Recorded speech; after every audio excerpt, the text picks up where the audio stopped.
Well, before we head to bed, we want to celebrate one birthday today. It is Arkansas's 185th birthday. On June 15th, 1836, Arkansas officially became a state. It was the 25th to join the Union. The name Arkansas, by the way, used by the early French explorers to refer to the Quapaw and the river along which they settled.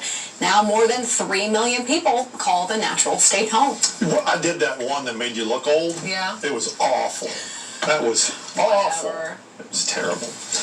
All right, let's step outside downtown Fort Smith along Garrison Ave.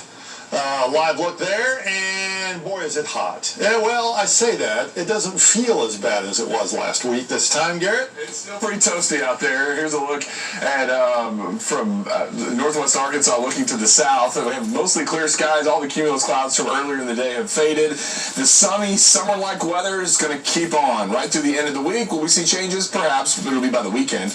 Upper 90s by late week, and it looks like we could get some rain by the weekend, late weekend into early next week. Here's what's going on now. A whole lot of nothing, huh? Across Arkansas and Oklahoma. We have a little bit of cloud cover that's out to the west. Still really toasty, though. We're in the mid-80s in Fort Smith. 84 degrees, 81 in Clarksville.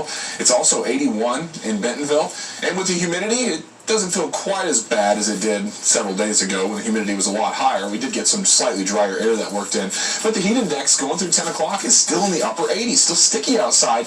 And the dew points have started to come back, at least in some areas, into the mid-70s across southwest Arkansas, upper 60s in northwest Arkansas. We're going to be holding right on that line there. Now, remember, we had dew points not too long ago that were in the low 70s, so we were stuck in that tropical-like air mass. We're still humid, certainly not comfortable out there, but beats being on the high bar, right? If you're a little bit, just a touch lower, a little bit more comfortable. It's on how you look at it, right?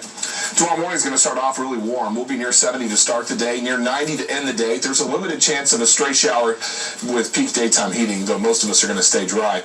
In the River Valley, low and mid-90s for tomorrow afternoon. You can see some spotty areas of rain from north to south moving in.